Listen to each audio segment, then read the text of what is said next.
And we are back with the next part of the X-Cutioner song. This is part 7 in X-Men issue 15. And we are getting hip here. I mean, it says, Beyond Video, the new Dragon Quest game. Announcements inside. Unfortunately, it is not a collected trade. And this was the book, because as I've talked about in previous videos, I can talk, I promise. I didn't really know. I mean, I tried to keep up in Wizard, but I never knew what were the main books. So, for example, being a kid in a small town that had comic shops that came and go all the time, you had to try to fight with Superman, Man of Steel, Adventures Superman, Superman in Action Comics, Spider-Man, Friendly Neighborhood Spider-Man, Web of Spider-Man, X-Men, Uncanny X-Men, X-Force, X-Factor, New Mutants. And I'm like, where the hell do I start? And back then, like I said, in probably the bigger cities, you could go to your local comic shop and ask people. Back then, I didn't really have that luxury. I just tried to glean what I could from Wizard. And so whenever I saw X-Men, this was the one that I mainly kept up with, just because it looked like the logo from the TV show. I never really understood what the uncanny part was or the significance of it. So with that said, this was one of the first ones. I never got to read the X-Cutioner song order when it first came out because I was so little. But reading it now, I'm loving it, especially with this being Andy Kubert on pencils, Fabian Nicieza writing, Mark Pennington ink, Chris Eliopoulos letters, Joe Rosas doing the colors, Bob Harris editor, and Tom DeFalco editor-in-chief. And this is The Camel's Back. Last issue, I didn't really get into it, but as the book comes to an end, Quicksilver and Gambit fights. What the hell is this guy's name? I always call him Wild Child, but that is not his name. And people have told me, and guess what? My brain just completely goes, Nip. Yeah, I don't remember. But then we got Reaper. Yeah, whatever his name is. And they're able to take down both Quicksilver and Gambit. So we open up Cyclops and Jean, prisoners of Stryfe. In an attempt to rescue the X Squadron, has attacked the Mutant Liberation Front. Professor X dying from a techno-organic virus. Only one of the greatest enemies can save them. But can Apocalypse save himself? The X-Cutioner song continues. And Reaper just looks so badass, and we see our characters here just lying, wondering what the hell is going to happen here. But before you can do anything, again, this is the Havok that I know. Granted, I mean, the blue coat and all that stuff, it was kind of cool. But when you think of Havok, you always think of his jet black uniform with the negative symbols and whatnot, and that cool, aspiring helmet. I love that design, but for this time with the attitude, it works. But again, this is seeing Alex Summers come into his own after years of being in Cyclops' shadow. And so to see him lead X-Force and just take no shit like his brother, this is the Havok that I miss. That's why I get so mad in the more modern books where we see him weaker. And I think where it really, I mean, you kind of gave it a pass during the Chuck Austin era when he finally returned from the Mutant X dimension. I don't remember a whole lot about that. But as he's starting to coalesce and he's getting ready to marry Polaris, they really grossly written those characters wrong, where he was kind of this weakling and Polaris was just like a bitch. It just, yeah, we don't talk about Chuck Austin. Anyway, bottom line, love seeing Havok when he was just true to form. And he goes, oh, plasma smell, sights a waste. Not every Bob Vila could save it. Havok Opel, what say we discuss this? And then all of a sudden, shriek. And another thing about this time is I miss seeing how badass Betsy had become. Because think about it, when she was first introduced in that New Mutants annual, yeah, she had the medal to be an X-Men. But she always had to kind of hang back. She had to wear body armor because it was just her original body. And she was, I think, a little reluctant because when she was part of the Britain Corps or whatever it was, she lost her sight and whatnot. And it was Mojo who twistedly, torturedly gave her eyes back. But then, of course, after she went through the Siege Perilous and got merged with Quanon and became a puppet for Shinobi Shaw, you just see how that effect was on her. She goes, I'm sure Alex would say what is on all our minds right now, that the time for talk is long. And again, during this period with the Blue Team, they were always kind of the more covert, especially when you see an X-Men #1 from 1991. It was, Logan's leading the team for Subterfuge, and it's him, Gambit, and Psylocke, and they just about take down all of this forces after everyone else failed. So just seeing Psylocke like this is so freaking awesome, in my personal opinion. And of course, Storm just being the way she is. This one's just basically cleaning up the MLF front, but not without some repercussions, because Sam and Boom Boom run into Rusty and Skids. Don't underestimate them, Iceman. They'll surprise you. No more surprising than you and me going after Rusty and Skids, huh, Sam? Good work, Boomer. You slowed them down enough for me to catch them. Rusty, it's me. It's Sam. You got a lot of explaining to do.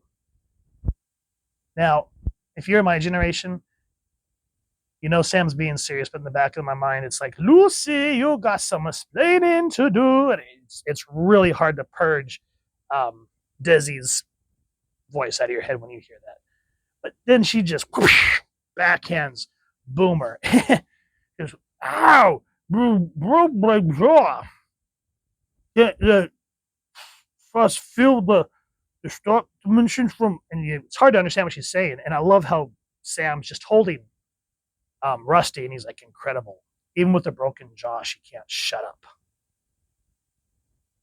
And he goes, what a gal. As for you, Russ, give it up, man. Why are you with them? Stryfe is our master. He is our way of tomorrow. Only through pain and fire and hardship and death will order come one day. And that's why when I was talking about during Fatal Attractions, Rusty and Skids really got the shit in of the deal in terms of first being with the MLF, and spoilers if you haven't gone through Fatal Attractions or checked out our reviews, but they eventually go over to Magneto. And it's just like, damn, guys, I feel sorry for you. I'm not sure what happened to them after Fatal Attractions. If y'all know their future, let me know, because again, canonically, it starts to escape my mind what happens to Rusty and Skids after all that. But anyway, this issue is kind of just clearing up everything that's going down with the MLF when they're trying to hunt down Stryfe, because Mr. Sinister finally gives a clue to Valerie Cooper on who was the actual Trigger Man and everything that's been going on. Now, last issue, Warren's on the top part of this fighting a lot of the MLF members. And one member named Kamikaze thinks that Warren's set up to get sucker punched. Warren goes to turn, and his Apocalypse organic metal slices off the dude's head. And Warren's having a hard time dealing with this. And I like how he just says, how are we, Bobby? I'm fine, Warren. The question after the accident you have with Kamikaze is, how are you doing? Like I said, it was an accident. I'll deal with it. And only because we're in the middle of a fight will I let you drop the subject that easily, bud. But we're going to talk later.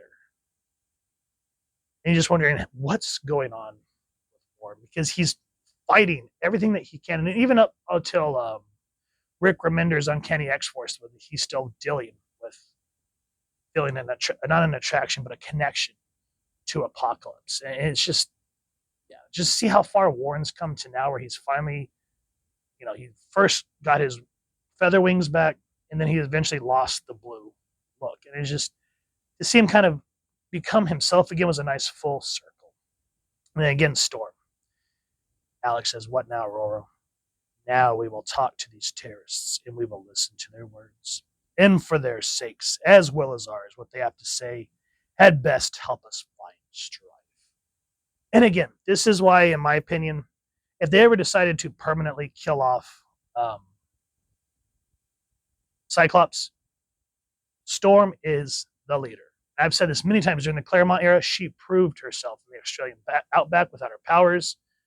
With her powers, she even, hell, without her powers, she took out Cyclops for the role of leadership when he was torn between retiring with Maddie or continuing to lead the team. That's why I was a little perturbed during God knows when, but when Kitty kind of took over the Xavier School, was kind of cool, but I just feel like that should have been Storm. That really was Storm's position. Logan really should have set her up, but I don't remember a whole lot about that because I don't really give a shit about that time. But thinking out loud, Storm will always be the Wind Rider. I just kind of wish that they would resolve, her in Forge. Instead of when she got married to T'Challa, she should have married Forge. That's just me, just how Kitty should have married Cyclops. Colossus, instead of leaving him at the altar. We're not going to get into that. Moving on. And I love this moment. So back at the mansion, Peter, we can start to see where he is now compared to where he is in Fatal Attractions. He's trying to it says Xavier's School for Gifted Youngsters. The sun sets on the grounds of this venerable estate where the hopes and dreams of the X-Men converge. Night is coming, and hope like the daylight is fading before the inevitable darkness to come. Why did you do it, my brother? Why did you take your own life? How can I go back to our parents, the little sister you've never met, and tell them that I found you only to lose you? And now the professor hovers near death. I begin to wonder if life is supposed to. And before we can figure out what Peter's thinking, I love that Guido comes in and goes, how's the landscape going, Peter? Want some coffee? Now, again, I'm not great with Russian, but it's something like spispa, I think is how you pronounce it. He goes, a fine blend if I say so myself. Hawaiian hazelnut, mocha cream, Jack Daniels. Do you have good news to tell me? Yep. Put too much JD in there. So even though Guido can seem self-absorbed, as we find out later in Peter David's run, I don't remember how far it is where he has the therapy session with Doc Samson, and he talks about he uses humor to deflect that he's always hurting, but he always wants to keep his friends near, even though he comes off as a dick. And so you just, right there, Scott Liddell being able to work with Peter David and understand the characters and show them on display. It's a nice, quiet moment between two different teams. Now we get into Stryfe. And again, I love how Scott Liddell was able to have his own flavor. Same with Fabian Nicieza. But still, and I've said this thousands of times, and I'm going to say it again, pay homage to how Chris Claremont wrote these characters. Listen, somewhere the enigmatic man called Stryfe watches the game being played. And though the pieces slide across the board in a fashion exceeding his expectations, the chessman takes little satisfaction in the proceedings. It unfolds before us, Zero. The sage is set, the curtain of revenge opens, only to reveal the theater of the absurd behind it. Maintain your vigil, my silent night. And then we come to find out, again, as I just said at the beginning, he pretended to be Apocalypse to have the Dark Riders capture Scott and Jean. And we don't understand his hatred for them yet. Now remember, try to look at this through 1991 eyes, not all the history that we know decades later. Mr. Summers, Ms. Grey, I have neglected to feed you since your visit began. Please write us. It's time to feast. Enough, Stryfe. We're not playing your game. Scott, I will not abide by such tantrums. It is time to eat. It is good for you. Can't move. Even my optic beams. Open wide now. There's a boy. There's a good boy. Little boy enjoys dinner. Did I do it right? Is that how it's done? Is that how you nurse a child? Is it? Is it? We're like, what the hell is he doing? As we get closer to the end of the X-Cutioner song, we understand his almost Norman Bates level psychosis hatred for these characters. And guys, I don't want to give any more away of this issue. It's just, you have to, this is one of those events where you have to read it in order. I've said many times that your first comic should be your first comic. And I can attest to that because I read X-Men. I didn't get into X Factor Uncanny. I mean, I had a couple, but reading to 15, I jumped to 16, went back to 14, didn't understand where the hell the rest of the books were, even though it tells you at the back where the next issues are. And I enjoyed it. I loved the action. I didn't quite understand the heaviness of Liddell or Nicieza's writing, but I just loved it nonetheless. I knew that this was something special. And that's why to this day, I'm still an X-Men fan. So if y'all have enjoyed what you see, please first and foremost support your local comic shop or wherever it is that get your action figures and comics, and grab these single issues or the collected trade, or as I just talked about, your local library, because that's where I was able to get this, so I don't have to pull out all my original books, and just be able to return this to let someone else down the road enjoy this as much as I have over the years. So if you've enjoyed this review, really would appreciate if you take a moment to like, share, and subscribe. Helps the channel more than you could possibly know. And if you don't mind hitting that fancy little techno-organic bell next, subscribe. That was I continue to upload content. You guys get notified. Come to the channel, and I love talking to you and hearing your thoughts and feedback down in the comments or the socials, which I'll make sure that the links down in the description. So with all that said, hope you all continue to have an absolutely amazing day reading, and happy hunting, everyone.